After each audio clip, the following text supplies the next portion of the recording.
To the US, well, staying in the US now, where the Democrats are licking their wounds after two elections which have raised serious concerns around the direction of the party. Republicans took the governor's mansion in Virginia, while the Democratic governor of New Jersey only narrowly won re-election. It is a bad omen for the Democrats, just a year out from the crucial midterms. Joining me live now is Michael Ware, Sky News US contributor. Michael, good to see you. Thanks for your time as always. So, is the writing on the wall here? Well, that's the great question, isn't it, mate? In the fallout from these rather seismic elections, are we looking at a potential red tsunami for the midterms in 2022?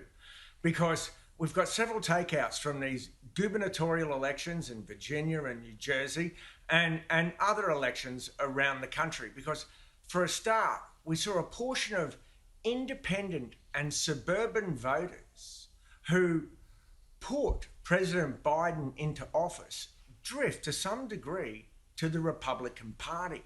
And we also saw the Republican Party successfully hang on to former President Trump's MAGA base and yet add to that base. So that's a significant thing. The big note on that, of course, is the fact that they did it without President Trump. So, look, you know, we are now looking at a new political landscape, and it would seem that if the economy does not surge over the next year or keep surging even more, then we may indeed see a red wave. But look, these results have posed questions for both parties. For the Democrats, it's a question about how do they manage now this progressive agenda from their progressive caucus that appears to have been somewhat rebuffed by voters, because things like climate change and the proposed new social safety net, exit polls showed that's not what motivated voters. What did are issues like the economy, COVID, and education. And the other question for Democrats is, how do they now appeal to small town America?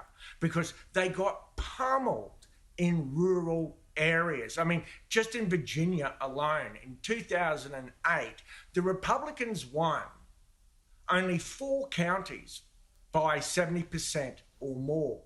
This time around, 13 years later, they won 45 counties by 70% or more. So Republicans absolutely rocked up to vote, and so did Democrats, but the Democrats weren't able to keep pace by herding all their voters to the polls.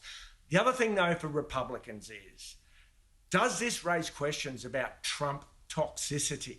Because what we saw was improvements for Republican vote in the suburbs and amongst college-educated whites.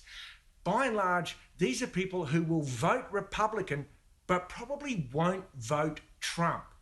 So is this a lesson in how they're going to navigate the undeniable presence within their party of President Trump with the success that we've just seen here? However, one other outtake from these elections is that this disastrous Democratic result may be the thing that has finally got the first leg of President Biden's infrastructure agenda successfully through Congress. President Biden said his outtake from this election is voters want to see Congress get things done. So shortly before midnight on Friday night, the Democratic Party managed to prize the bipartisan infrastructure package free from the progressives and push it through Congress. One wonders if that had happened before these elections, would the results have been any different? So it's really fascinating results that are coming out from these races. Okay, Michael Ware, we'll leave it there. Talk to you soon.